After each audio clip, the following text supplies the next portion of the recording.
Vamos a continuar, hermanos, con la serie del libro de Filipenses que iniciamos hace un par de semanas. Y vamos a continuar. Voy a abrir acá la Biblia, en el libro de Filipenses capítulo 1, ¿verdad? Estamos, para que usted lo pueda buscar ahí en su Biblia. Y hoy quiero que meditemos, hermanos, en lo que dice el versículo 6 del capítulo 1 de Filipenses. Pero para no sacar ese versículo de contexto, vamos a leer desde el versículo 3 al 6. ¿Se acuerdan que la semana pasada leímos hasta el 5? Leímos como los primeros dos versículos donde Pablo se presenta, dice quién envía la carta, quiénes la envían, a quiénes les envía la carta, saludan, como es la costumbre, ¿verdad?, en las cartas. Y a partir del versículo 3, Pablo inicia a describir el propósito de la carta. Empieza, como lo tiene por costumbre, también a agradecer por los hermanos que están ahí en esa iglesia local. Y vamos a leer desde el verso 3 hasta el 6, que es en el que vamos a meditar. Hoy solo vamos todo el mensaje, toda la meditación es solo del versículo 6 de Filipenses 1, pero voy a leer desde el versículo 3 para que nos ubiquemos en el contexto y para conectarlo de alguna manera con lo que hablamos la semana anterior. Dice Filipenses 1:3: doy gracias a mi Dios siempre que me acuerdo de vosotros, siempre en todas mis oraciones rogando con gozo por todos vosotros, por vuestra comunión en el Evangelio desde el primer día hasta ahora. Y el verso 6, que es en el que nos vamos a enfocar hoy, dice: estando persuadido de esto, que el que comenzó en vosotros la buena obra, la perfeccionará hasta el día de Jesucristo. Amén. Vamos a orar. Padre, te damos gracias por tu bondad, por tu fidelidad, Señor. Gracias porque tú tienes misericordia de nosotros, porque tú, aún conociéndonos, aún conociendo todas nuestras imperfecciones, todas nuestras debilidades, Señor, aún así tú te compadeces de nosotros, aún así tú nos amas, nos amaste desde siempre, nos sigues amando, nos amarás por toda la eternidad, porque tú así lo has prometido, Señor. Y estamos muy agradecidos por eso. Estamos agradecidos por este tiempo especial en que tú nos vas a hablar a través de tu palabra, Señor. Queremos estar atentos a tu palabra. Queremos que este mensaje pueda de verdad penetrar hasta lo más profundo de nuestro ser, nuestra mente, nuestro corazón, todo de nosotros, que pueda que nuestras vidas sean confrontadas por tu palabra, Señor. Que este mensaje pueda caer en buena tierra y llevar muchos frutos en nuestras vidas, Señor, conforme al propósito que tú tienes para nosotros. Te lo pedimos en el nombre precioso de Jesús. Amén. Amén. Hermanos, bueno, como mencionamos un poquito la semana anterior, Pablo acá en esta carta, Pablo inicia en el verso 3, donde empezamos a leer, Pablo inicia agradeciendo a Dios por los hermanos que están en la iglesia en Filipos. Agradece a Dios por los filipenses y aquí nos muestra varias cosas, digamos, en este texto que leímos. Primero, el espíritu de gratitud que Pablo tenía, lo hablamos la semana anterior, ¿verdad? Esta es la carta popularmente conocida como la carta del gozo. Bueno, hablamos la semana anterior que el gozo está íntimamente ligado a la gratitud. No podemos tener gozo sin gratitud. No podemos experimentar el gozo que ya tenemos en Cristo. No podemos vivirlo, disfrutarlo sin gratitud. De igual forma, no podemos tener gozo, tener gozo o experimentarlo siendo ingratos, teniendo ingratitud, ¿verdad? Eso lo comenzamos un poquito. Entonces, Pablo acá está mostrando primero el espíritu de gratitud que él tenía en Cristo, que esa gratitud era por Cristo y por la obra de Cristo, por lo que Cristo estaba haciendo en él y en otros hermanos. Pero también Pablo nos muestra acá la forma en que él le agradecía a Dios por esos hermanos. ¿Cuál era la forma? Con gozo. Pablo decía, yo le doy gracias a Dios por ustedes cada vez que oro, en cada una de mis oraciones, yo estoy dándole gracias a Dios por ustedes y lo hago con gozo. Con gozo, es lo que Pablo dice acá. Y además nos menciona el motivo de ese gozo. Nos menciona el espíritu de gratitud que había en él, la forma en que él agradecía por los hermanos, que era con gozo, y nos menciona el motivo de ese gozo que él tenía para agradecerle a Dios de esa forma por los hermanos filipenses. Y cuando nos menciona el motivo de ese gozo, nos menciona dos cosas o dos elementos por los cuales él está gozoso por los hermanos de Filipos. Lo primero, en el verso 5 que leímos hace un momento, por la participación de los hermanos de Filipos en la expansión del Evangelio. Por la participación de ellos, por la comunión, por la coinonía, ¿verdad? Lo mencionamos la semana anterior también. La participación en qué? Bueno, en oración, en los sufrimientos. Pablo lo menciona ahí también en algunos versículos más adelante en la carta, que esos hermanos sufrieron con él, también lo padecieron juntamente con él, todo lo relacionado a la causa de Cristo. En oración, en sufrimientos y también en soporte económico. Esta iglesia, hermanos, no era una iglesia adinerada, no era una iglesia poderosa económicamente, era una iglesia pobre, digamos, pero de alguna forma ellos honraron siempre al apóstol Pablo. Ellos entendieron que el Señor había levantado a Pablo, lo había enviado para trabajar en la expansión del Evangelio de Jesucristo en toda esa área. Y habían situaciones, muchas situaciones que Pablo atravesó, muchas las conocemos. Y Pablo en muchas situaciones de esas pasó necesidades. Bueno, esta iglesia de Filipos fue una de las que más siempre estuvo presente para sostener a Pablo en su ministerio. Estos hermanos sacaban de donde no tenían para bendecir a Pablo. Y Pablo dice, yo siempre estoy agradecido, no por el dinero en sí, porque Pablo dice, yo he aprendido a contentarme sea cual sea mi situación, pero estoy agradecido con ustedes porque ustedes siempre han sido un soporte para mí, para el ministerio que el Señor ha puesto en mis manos. Pero por supuesto no solo por eso, por las oraciones y por el sufrimiento con que ellos siempre acompañaron a Pablo. Ese era uno de los motivos del gozo de Pablo. Y el segundo motivo es justamente el que encontramos en el versículo 6, en el cual nos vamos a enfocar en este día. ¿Por qué Pablo estaba gozoso? Bueno, porque él estaba convencido de la obra que Dios estaba haciendo en estos hermanos en Filipos, los hermanos filipenses. Como lo dice el verso 6, estando persuadido de esto, estando convencido de esto, es lo que quiere decir. ¿De qué? De que el que comenzó en vosotros la buena obra, la perfeccionará hasta el día de Jesucristo. Pablo estaba convencido de esto y esa convicción era un motivo de gozo para Pablo. Por eso Pablo se alegraba cuando oraba a Dios y le daba gracias a Dios por esos hermanos. Él lo hacía gozoso porque él estaba convencido de lo que Dios estaba haciendo en ellos.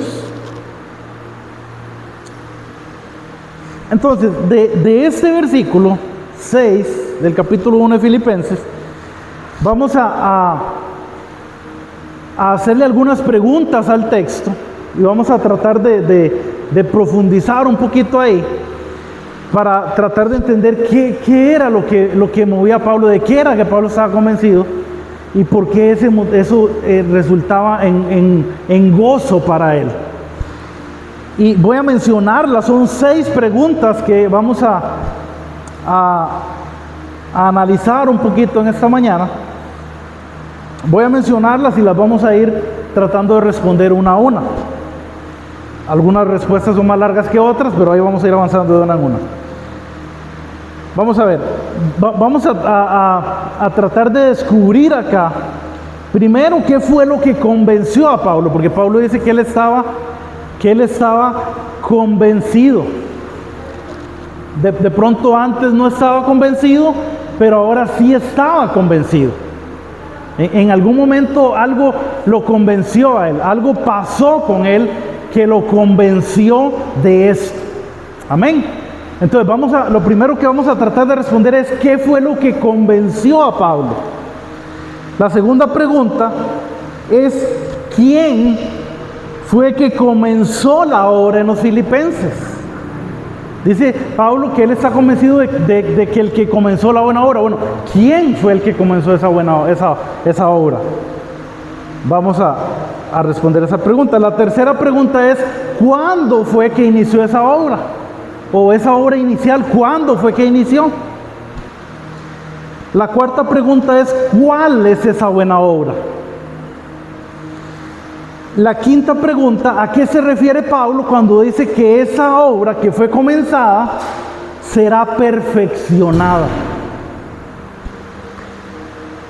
Y finalmente, la última pregunta que en la que vamos a meditar en esta mañana es ¿cuál es el día de Jesucristo al que Pablo se refiere en este versículo?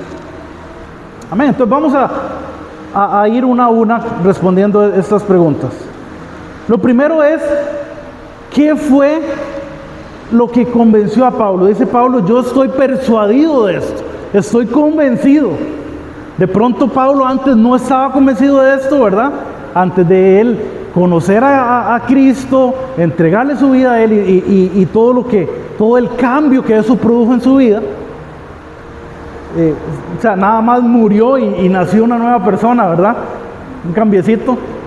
El mismo que el Señor ha hecho en nosotros, en cada creyente, en cada hijo, hija de Dios. Entonces Pablo antes no estaba convencido de esa verdad, pero dice, yo ahora estoy convencido. ¿Qué fue lo que convenció a Pablo? Bueno, primeramente la fidelidad de Dios. La fidelidad de Dios que Pablo experimentó a lo largo de los años y de los procesos que él atravesó en el ministerio al cual Dios lo llamó. Pablo pasó un montón de situaciones, ¿verdad? No vamos a detallarlas acá, no nos alcanzaría el tiempo, pero hemos mencionado algunas. Bueno, a lo largo de todos esos procesos que Pablo pasó, a lo largo de los años, a lo largo de las situaciones, a lo largo de todo lo que el Señor le permitió pasar a Pablo, Pablo pudo experimentar de primera mano la fidelidad de Dios. La fidelidad de Dios con su palabra primeramente y también con lo que el Señor estaba haciendo en Pablo y a través de Pablo. Pablo lo convenció esa fidelidad de Dios. De todo lo que él había pasado, los procesos que él había pasado, lo tenían convencido a él de que Dios iba a terminar el trabajo que él empezó. Eso estaba, él estaba convencido. Y vean, hermanos, ese convencimiento en la vida de Pablo le daba confianza, le daba seguridad, le daba tranquilidad en que si Dios empezó una obra en él, él la iba a terminar. No iba a quedar a medias eso que él hizo. Eso le daba una seguridad a Pablo, le daba una confianza, le da una tranquilidad a pesar de las situaciones, porque lo hablamos hace un par de domingos, ¿se acuerdan? ¿Cómo Pablo, cómo es posible que alguien que está en la cárcel pueda escribir una carta donde exalte tanto el gozo? Bueno, lo hablamos un poquito, ¿de acuerdo? Porque es que ese gozo que Pablo disfrutaba, que Pablo vivía, que Pablo experimentaba, no estaba puesto en las circunstancias que él estaba atravesando. Ese gozo estaba en Cristo y solo en Cristo. Porque es que a veces nosotros nos cuesta disfrutar ese gozo, porque a veces nuestras fuentes de gozo están en cosas, en personas, en situaciones que no son Cristo. Están en cosas del mundo y el mundo es lo más cambiante que hay. El gozo de Pablo estaba solo en Cristo, entonces ni las prisiones, ni las cadenas, ni las tribulaciones, ni las necesidades, ni el hambre, ni la desnudez, ni todo lo que Pablo atravesó, nada de eso le pudo quitar el gozo que él tenía en Cristo. Por eso él estaba convencido, hermanos, y él estaba confiado, él estaba tranquilo en medio de cualquier situación, de que el que empezó esa obra en él y en los filipenses, la iba a terminar. Y eso le daba a él confianza, le daba a él seguridad, le daba a él tranquilidad, le daba a él una paz, esa paz de Cristo, esa paz que el mundo no nos puede dar. Pablo la vivía, la experimentaba día a día. En contraste, hermanos, por el contrario, a diferencia del apóstol Pablo, la mayoría de los creyentes no viven con esa confianza. Eso es una realidad, lamentablemente, en nosotros. No vivimos normalmente con ese nivel de confianza de Pablo, sino más bien con temor, con incertidumbre, con inseguridad. Esa es nuestra realidad, tristemente. Esa confianza, esa tranquilidad, esa seguridad que vemos en Pablo y que todo eso era fuente de gozo en él.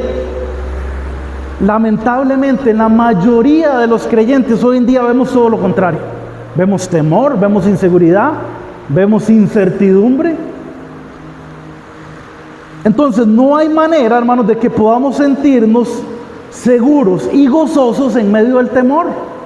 Porque usted sabe que el temor es uno de los mayores ladrones del gozo que Dios nos ha otorgado.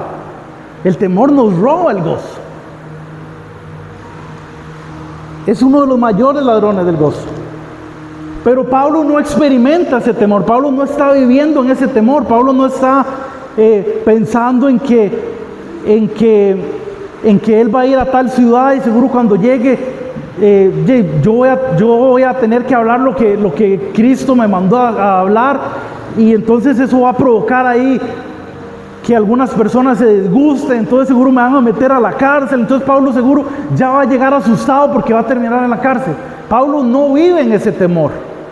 Pablo no vive en esa incertidumbre de qué va a pasar, de ahora que él vive confiado, seguro, tranquilo en que Dios que inició la obra en él la va a concluir. Pablo no vive en ese temor, no experimenta ese temor. Él está convencido y por lo tanto está confiado. Amén. Entonces, muchas veces nosotros no podemos disfrutar de ese gozo que ya tenemos en Cristo porque no tenemos esa confianza absoluta en la soberanía de Dios. En la soberanía de Dios. A veces, yo he conversado con personas, con cristianos, que como que no tienen claro la soberanía de Dios, no entienden que Dios es soberano. ¿Usted sabe lo que quiere decir que Dios es soberano? Lo hemos mencionado acá varias veces, que Dios hace lo que quiere, como quiere, cuando Él quiere. Y con quien Él quiere, de la forma que quiere. Él no tiene que pedirle permiso a usted, ni a mí, ni a nadie para hacer las cosas que Él quiere hacer. Él es soberano. Él es soberano. Si Él tuviera que pedirle permiso a usted o a mí, ya Dios no sería soberano. Si Él tuviera que hacer las cosas que yo quiero y no las que Él quiere, ya eso no sería soberanía. Él es totalmente independiente. Él no depende ni necesita de nadie más. Y Él hace lo que quiere. Cuando usted y yo comprendemos eso, hermanos, eso nos da tranquilidad, nos da confianza, eso nos permite descansar en el hecho de que pase lo que pase, Dios está en control de todas las cosas. Que estamos atravesando alguna situación difícil, sí, pero si yo comprendo y vivo con mi mente, digamos, entendiendo que Dios es soberano, no me van a afectar, no me van a preocupar, no me van a desanimar las circunstancias que yo esté atravesando, porque Dios es soberano y Él tiene el control de todas las cosas. y al final la voluntad suya es la que se va a cumplir, no la mía ni la de nadie más. Si hay alguien que me está haciendo daño a mí, pero yo sé que Dios es soberano y que si de alguna forma Dios lo permitió es porque algo Dios, a través de esa situación, a través de esa persona, algo Dios está trabajando en mí, en mi carácter, en mi vida, yo puedo descansar entonces y confiar en que a pesar de ese proceso difícil que yo esté pasando, como Dios es soberano y Él tiene un plan perfecto para mí, yo puedo entonces descansar en esa soberanía. Pero muchas veces, hermanos, nos encontramos que ese gozo que Cristo nos dio, que tenemos en Cristo, no lo disfrutamos porque no estamos confiando plenamente en la soberanía de Dios. Y no disfrutamos entonces de todo lo que tenemos en Cristo, incluyendo el gozo. Entonces, como no experimento esa confianza, no experimento la seguridad y por lo tanto no experimento el gozo. ¿Ven cómo todo va conectado? Nuestro Dios es un Dios de revelación. Amén. Y Él ha revelado en su palabra, en las Escrituras, Él ha revelado todo lo necesario para que usted y yo podamos confiar plenamente en Él. No hay nada que haga falta ahí. Todo lo que usted y yo necesitamos para poner nuestra confianza plenamente en Él, plenamente, no es que la mitad de nuestra confianza, no, toda, completa nuestra confianza, tenemos ahí en las Escrituras toda la revelación que usted y yo necesitamos para poner toda nuestra confianza en Él. Toda la tenemos ahí. Entonces, cuando me falta confianza, no es que me falta más revelación, porque ya todo está ahí. Lo que me falta es fe en lo revelado. Amén. Lo que me falta es creer en lo que ya Dios dijo en su palabra. No me falta más revelación, me falta seguridad acerca de lo revelado. Esa es la diferencia con Pablo. Y Pablo no tenía todas las escrituras que usted y yo tenemos. Él tenía menos que eso, pero Pablo, con lo que tenía, con la revelación que tenía, él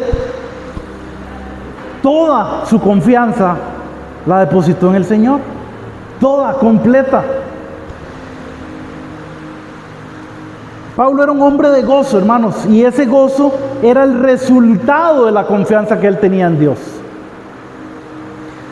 Y esa confianza la tenía en Dios y solamente en Él. No la tenía en sí mismo ni en otras personas. Que ese es otro problema nuestro. A veces nuestra confianza está en nuestras propias capacidades. A veces nuestra confianza está en nuestras fuerzas, en nuestro trabajo, en lo que podemos producir humanamente con nuestro esfuerzo. O a veces nuestra confianza está en otras personas, en lo que otras personas puedan hacer por nosotros. A veces nuestra confianza puede estar en el gobierno, de pronto, o en las instituciones, o en quien sea. Y eso es un problema porque ninguna de esas fuentes son confiables plenamente. La única fuente confiable totalmente es Dios, es su palabra, todo está ahí, todo lo que usted y yo necesitamos está ahí en su palabra. Pablo confiaba solamente en Dios. Entonces, para terminar de responder la primera pregunta, ¿qué fue lo que convenció entonces a Pablo? Bueno, Pablo fue convencido de múltiples formas, de muchas formas. O sea, Pablo fue convencido por la provisión de Dios, por cómo Dios siempre suplió en medio de cualquier circunstancia. Dios siempre actuaba, hacía lo necesario para suplir a Pablo y al ministerio que el Señor le encomendó a Pablo. Pablo fue convencido por el amor de Dios que entregó a su Hijo por aquellos que eran sus enemigos, incluyéndonos a usted y a mí. Éramos sus enemigos y el Señor el Padre entregó a su propio Hijo por amor a nosotros. Eso convenció a Pablo también. Pablo fue convencido por el poder de Dios que levantó a Cristo de entre los muertos. A Pablo lo convenció la tumba vacía. Eso convenció a Pablo. Pablo fue convencido por la gracia de Dios que lo encontró camino a Damasco cuando él estaba persiguiendo a la iglesia de Cristo. Eso lo convenció a él. Por la cruz donde se derramó la misericordia de Dios perdonando el pecado del pecador. Todo esto convenció a Pablo. Pablo fue convencido por el trabajo que Dios había hecho en su propia vida, que lo llevó de ser perseguidor a ser seguidor. Eso convenció a Pablo. Todas esas cosas convencieron a Pablo. Pablo fue convencido por la soberanía de Dios, por el plan de Dios perfecto para su vida, para los hermanos que estaban ahí en Filipenses. Pablo fue convencido, entonces él dice, yo estoy convencido de esto. ¿De qué? De que el que comenzó en ustedes la buena obra la va a perfeccionar hasta el día de Jesucristo. Todo eso convenció a Pablo. Ahora, la siguiente pregunta es, ¿quién fue que comenzó la buena obra en los filipenses? Evidentemente es Dios el que comenzó esa obra. Y yo me imagino que cuando Pablo está escribiendo esto, seguramente él se está acordando de Lidia. Él se está acordando de cómo él junto a Silas iban para otra región. Ellos no iban para Macedonia, donde está Filipos. Ellos iban para otra región. El Espíritu Santo se los impidió. Después iban para otro lado, allá por Asia Menor. Y Pablo tiene una visión. Dice que en la visión se le aparece un varón macedonio pidiéndole ayuda, diciéndole que venga a ayudarles. Pablo entendió que era de parte del Señor esa visión, y él va a Macedonia y llega específicamente a Filipos. Llega a Filipos y se encuentra con la particularidad, digamos, por lo menos en ese momento para él, de que en Filipos no había ni una sola sinagoga. No había una sola iglesia en Filipos. Entonces Pablo se queda como, ¿aquí por dónde voy a empezar? De alguna forma Dios lo guía, lo dirige para que llegue ahí junto a la orilla del río y se encuentra esta mujer, a Lidia, que estaba vendiendo unas telas finas. Esta mujer pues tenía su posición económica, y Pablo le presenta a Cristo, le habla de Cristo, le presenta el Evangelio, y ella cree en lo que Pablo le está hablando. Dios soberanamente en ese momento abre la mente, abre el entendimiento y el corazón de Lidia para que ella pueda creer y recibir el mensaje que está recibiendo.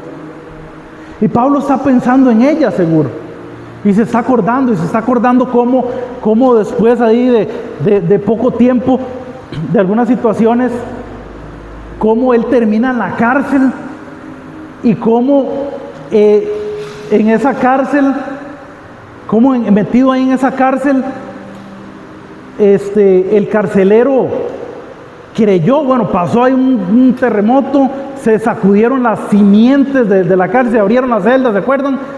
Y el carcelero se iba a matar porque él tenía que responder con su propia vida por los presos que estaban ahí.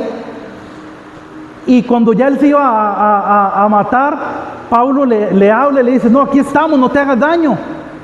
Y él se arrodilla ante ellos, ¿qué tengo que hacer para ser salvo? Y le presentan a Jesús. Él cree, su familia cree, y así inicia la primera iglesia en Filipos, con la familia de Lidia, con la familia del carcelero, una familia adinerada, una familia pobre, y así inicia la primera iglesia en Filipos, tan al estilo de Dios, ¿verdad? Extremos, una familia pobre, una familia adinerada, tan a lo de Cristo, ¿verdad? Donde no hay ricos ni pobres, no hay negros ni blancos, no hay judíos ni griegos, no hay nada, solo todos somos uno en Cristo.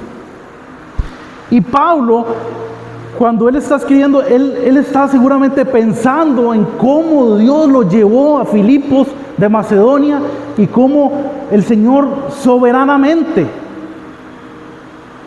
de forma sobrenatural, Dios actuó como solo Dios podía actuar en la mente, en el corazón de estas personas para que recibieran a su Hijo y así empezara esta obra ahí en esta ciudad. Entonces, ¿quién fue el que comenzó esta obra? Por supuesto que fue Dios, porque la forma en cómo se dieron las cosas, como aconteció todo, solamente Dios podía hacerlo así. Solamente Dios, soberanamente, podía hacer que las cosas pasaran como pasaron. No fue producto de la casualidad, no fue producto de la suerte, del azar, no fue algo que se alinearon las estrellas y pasó, no. Dios soberanamente ya lo tenía planificado de esa forma. Soberanamente ya Dios lo tenía establecido así. Dios envió a Pablo específicamente a Filipo, lo envió específicamente a la orilla de ese río y específicamente le dijo que le hablara a Lidia. Todo lo demás lo hace el Señor. Es Dios el que abrió la mente y el entendimiento de esa mujer y del carcelero y de todas las demás personas que empezaron a creer. Dios fue el que comenzó la obra en los filipenses. Ahora, ¿cuándo fue que inició esa obra? ¿Cuándo inició esa obra? Como la palabra se interpreta a sí misma, yo quisiera que vayamos un momento al libro de Efesios, capítulo 1.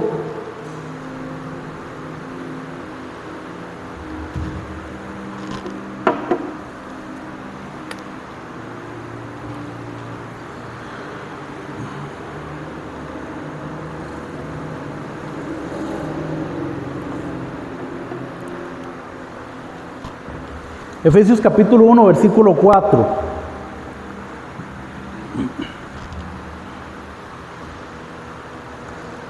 Según nos escogió en Él antes de la fundación del mundo, para que fuésemos santos y sin mancha delante de Él.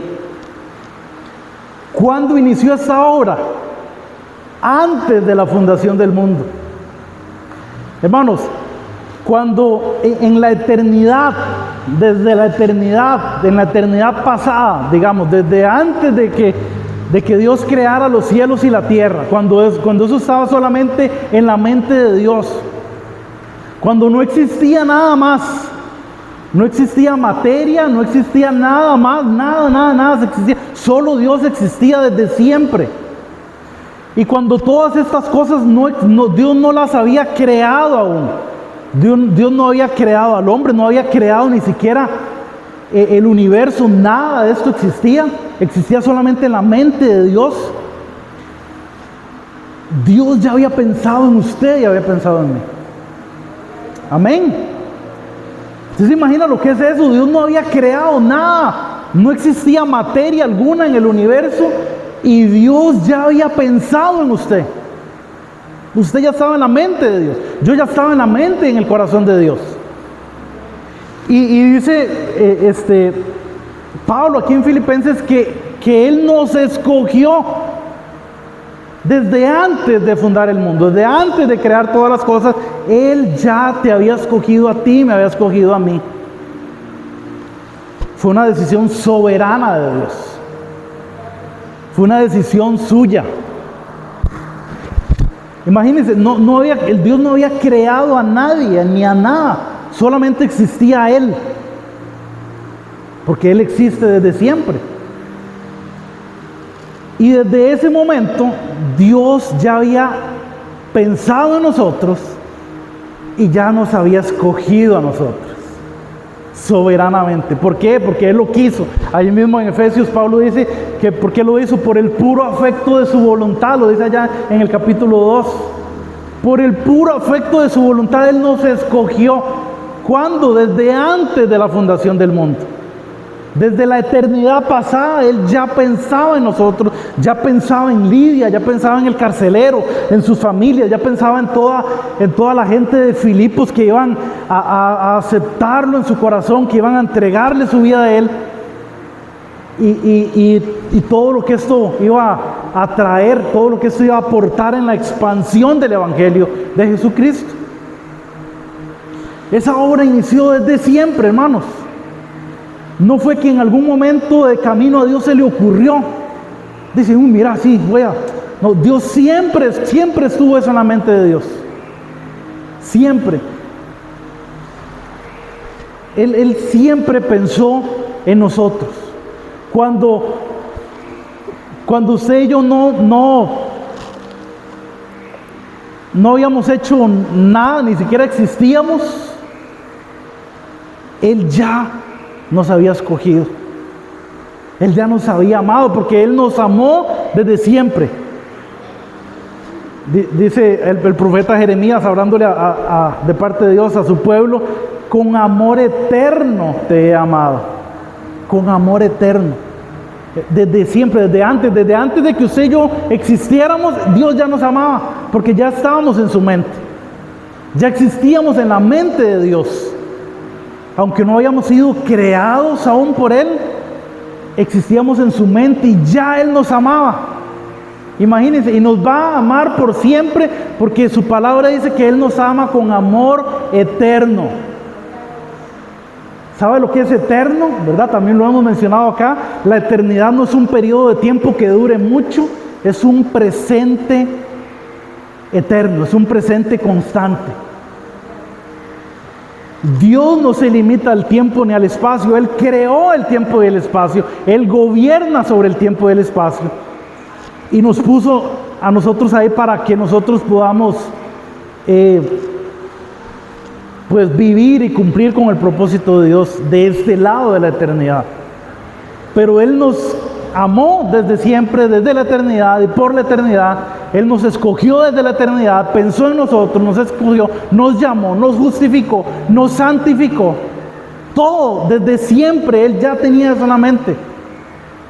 Desde la eternidad pasada, Dios ya había iniciado en los filipenses y en cada creyente verdadero. Él ya había iniciado esa obra.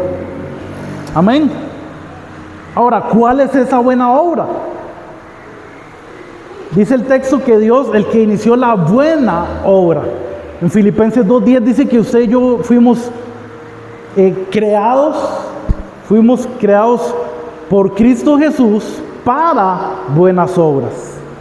Para que andemos en buenas obras. ¿En cuáles obras? En las que Dios preparó también de antemano.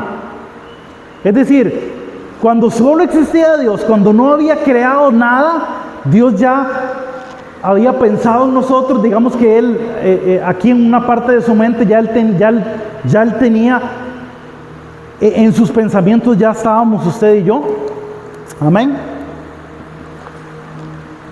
Y por otro lado, en su mente Dios también ya tenía planificado buenas obras para que alguien las realizara. Bueno, entonces Dios une, digamos, a esas buenas obras que Él ya tenía en su mente con los escogidos que ya Él tenía. Y los une para que esos escogidos, que somos usted y yo, andemos en esas buenas obras que Él ya también había planeado desde antes. Cuando el texto dice que el que inició la buena obra, entendemos claramente que está hablando de Dios, que es Dios el que inició la buena obra. Todo lo que Dios hace es bueno. Amén. Por eso el texto dice que es una buena obra. Lo que usted y yo hacemos no podemos decir que es bueno, porque todas nuestras obras están manchadas por el pecado. Todo lo que usted y yo hacemos está manchado, está corrompido por el pecado. Todas nuestras obras están manchadas de pecado. No podemos decir que lo que hacemos es bueno. No podemos. Pero todo lo que Dios hace sí es bueno. Todo lo que Dios hace es bueno, es agradable y es perfecto. Esa es la voluntad de Dios. Amén. Y necesario. Todo lo que Dios hace es perfecto, por eso es perfecto. Entonces, toda la obra de Dios es buena. Dios no puede hacer algo malo porque Él es bueno. Él es perfecto en todo. Entonces Él no puede hacer una mala obra. Y si Él fue el que inició la obra, ¿cómo va a ser esa obra? Buena, por supuesto. Por supuesto. ¿Cuál es esa buena obra? Bueno, es la salvación de la que estamos hablando. Es la salvación, es el hecho de que Dios soberanamente nos escogió a usted y a mí desde antes de la fundación del mundo, pensó en nosotros, nos escogió, nos llamó, nos santificó. Todo lo hizo Él. La salvación es de Dios de principio a fin. De principio a fin. Escuchaba hace tiempo un pastor, no me acuerdo el nombre, decía, le preguntaban a él que cuál era su participación en la salvación y cuál era la participación de Dios en esa misma salvación. Y entonces él da un ejemplo ahí con una ilustración. Dice, bueno, yo corrí lo más rápido que pude, con todas mis fuerzas, con toda mi energía, yo corrí tratando de alejarme lo más que podía de Dios. Esa fue mi participación en la salvación.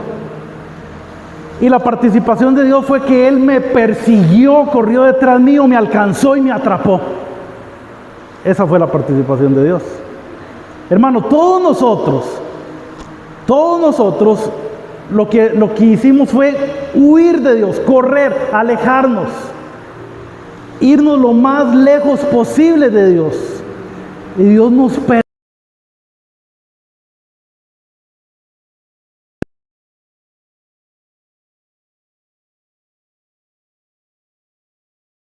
Amén, que denle un aplauso al Señor, hermano. La salvación es de Dios. Gloria a Dios, hermano. La salvación es del Señor de principio a fin. Dice el doctor Carballosa que lo único que usted y yo podemos aportar a nuestra salvación es el pecado que la hizo necesaria. Usted y yo no podemos aportar ni un granito de arena a nuestra salvación, porque si usted y yo aportáramos un granito de arena a nuestra salvación, cuando lleguemos al cielo nos llegaríamos dando golpes de pecho diciendo, yo aporté un granito de arena a mi salvación.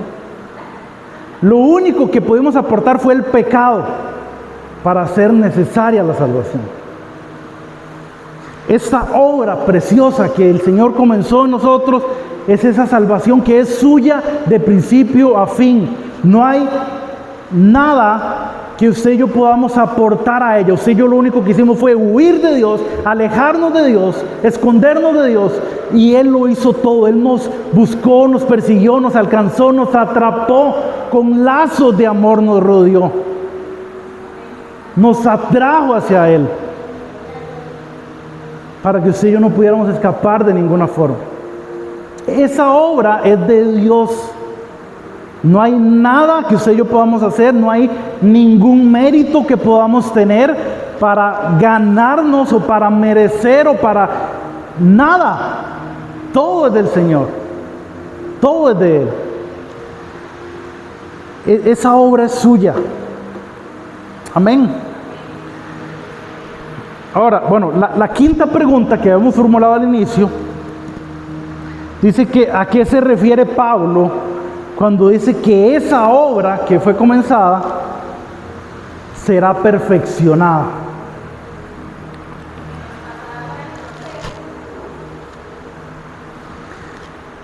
Volvamos otra vez a cuando Pablo llega por primera vez a Filipos. Llega, no hay sinagogas ahí. El Señor lo guía que vaya ahí a la orilla del río, se encuentra con esta mujer, con Lidia. Pablo le presenta a Cristo,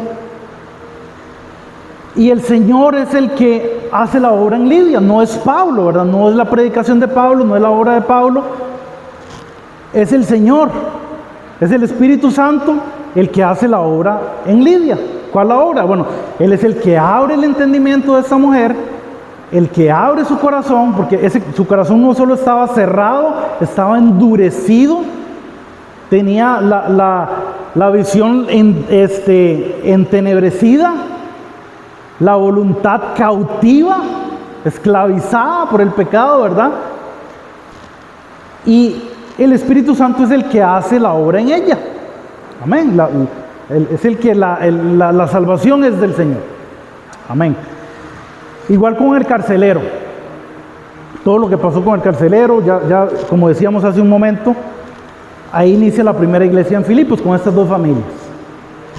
A partir de ahí, a partir de ese momento, ellos, al igual que cada creyente, inician un proceso, inician una nueva vida, como lo dicen las Escrituras. Una nueva vida. Cuando usted y yo venimos a Cristo, bueno, no fue que vinimos, Él nos trajo a Él. Nosotros no vinimos por nuestra cuenta, por nuestra voluntad, fue Él quien nos trajo a Él. Él fue quien nos escogió, nosotros no lo escogimos a Él. Cada creyente, igual que esta gente en Filipos, igual que como nos pasó a nosotros, y cada creyente, a partir de ese instante, a partir de ese momento en que fuimos rescatados por Él, en que Dios nos convence de nuestro pecado, en que venimos a Él en arrepentimiento y fe, a partir de ese instante, las Escrituras dicen que inicia una nueva vida en nosotros, que el viejo hombre murió, que ahora es una nueva criatura, ahora es una nueva vida. Ya el viejo hombre murió, está en la cruz, dice Pablo, y ahora es Cristo el que vive a través de nosotros.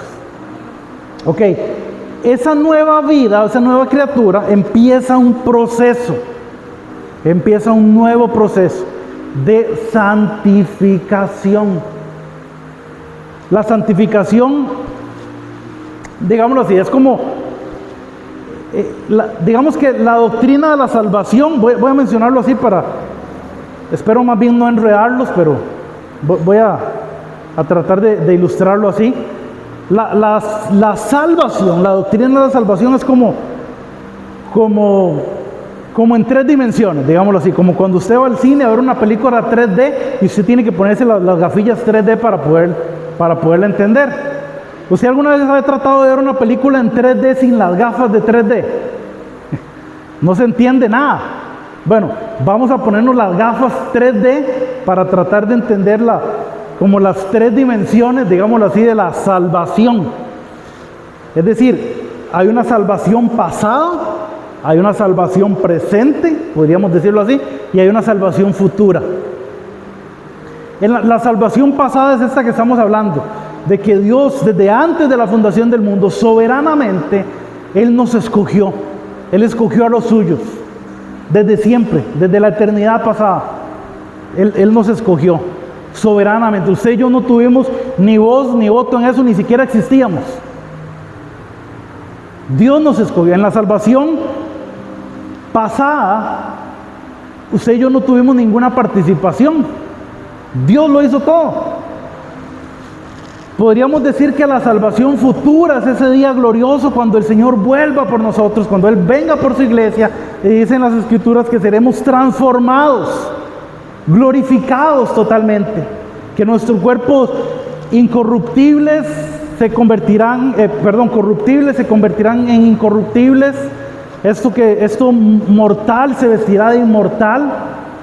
Ese día finalmente seremos transformados completamente a la imagen y semejanza del Señor. Esa es la salvación futura, digámoslo así, ese día glorioso, final que usted y yo anhelamos.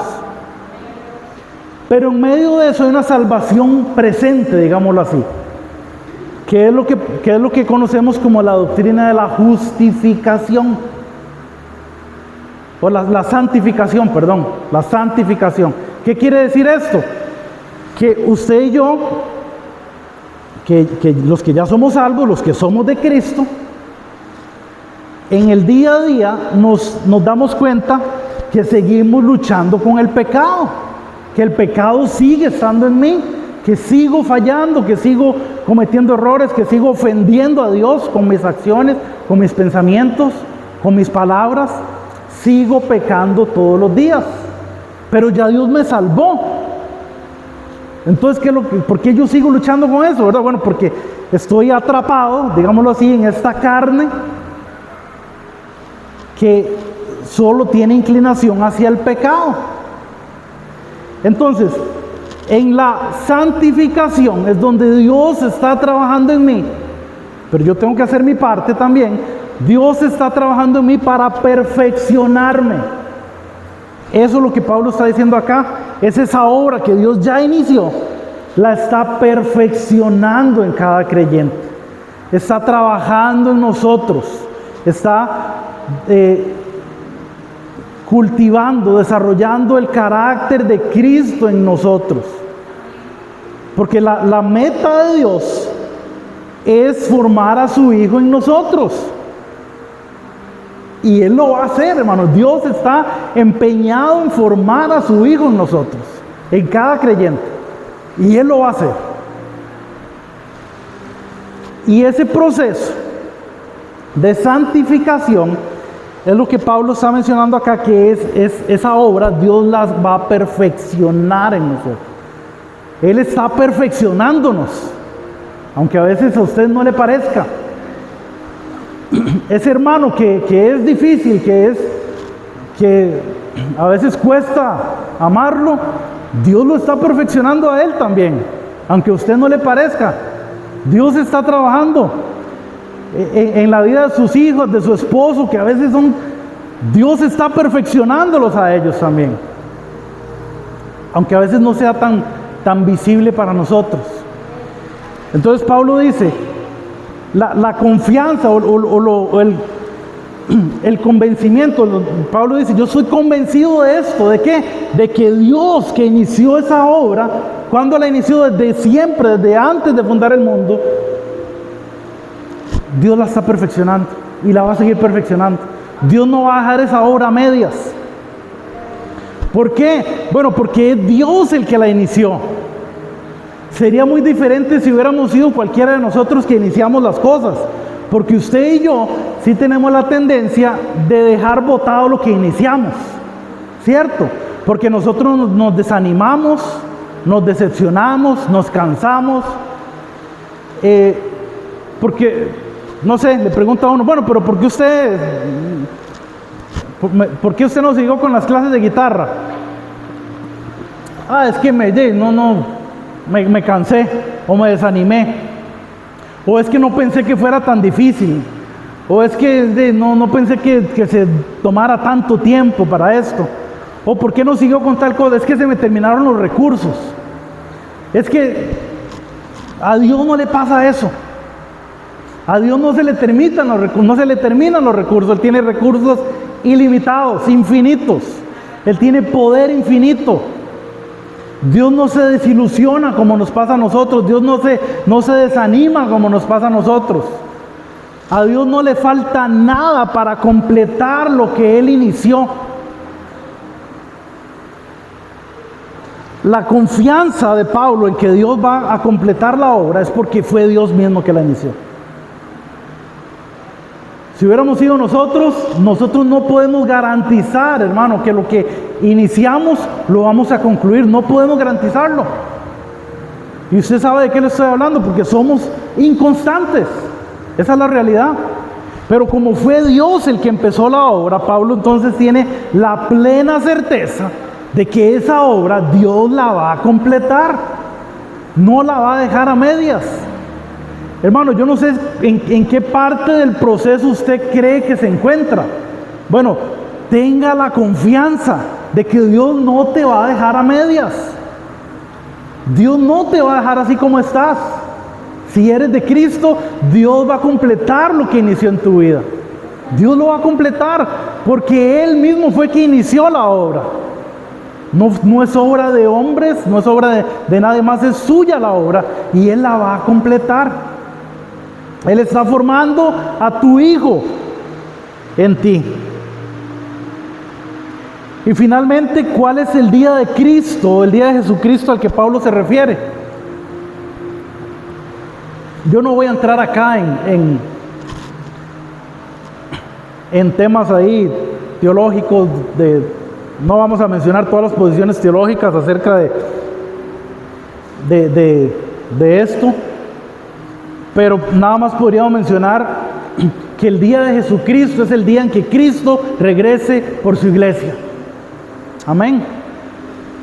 Que si antes de la tribulación, que si después no vamos a meternos ahí, simplemente vamos a decir que es cuando Cristo regrese por su iglesia, porque Él va a regresar por su iglesia. Amén. Él va a regresar por nosotros.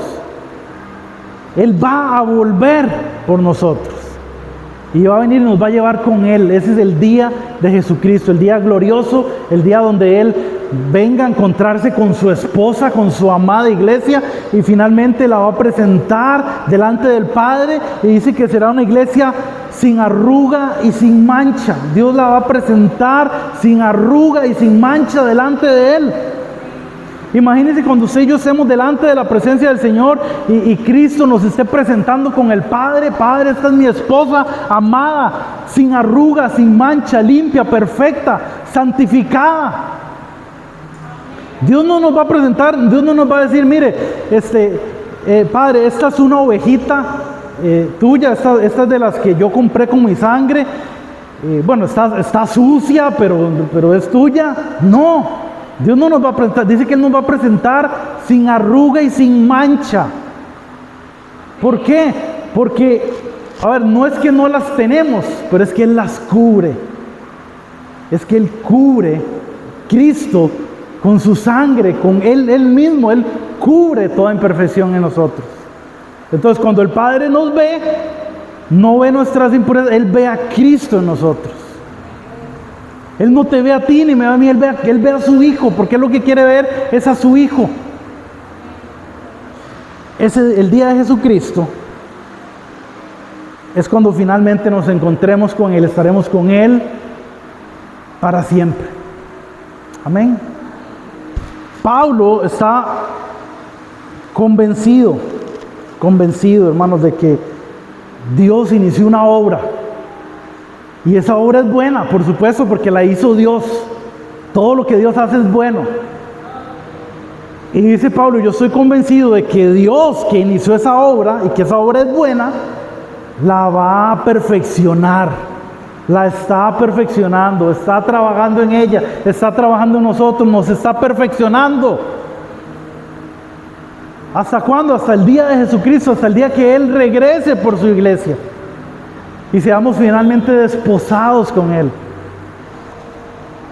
Dios está trabajando, hermanos. Dios está formando a su Hijo en nosotros. El famoso escultor Miguel Ángel, hay una escultura muy famosa de él, de un caballo tallado en mármol. Una cosa impresionante.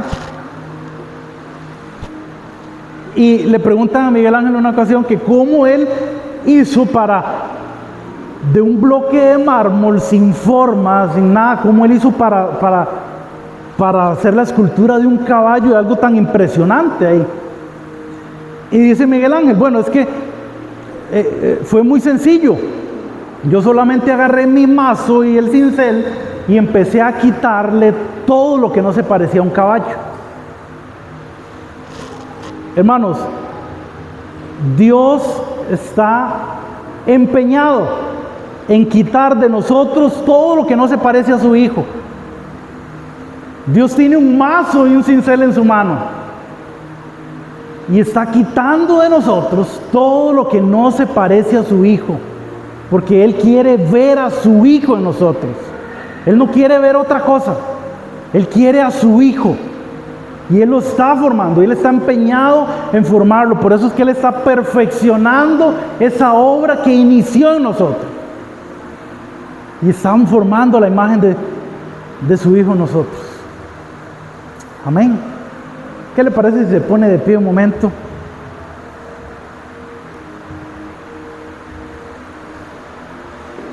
O más bien, tal vez nos venimos para acá, vamos a a compartir la cena.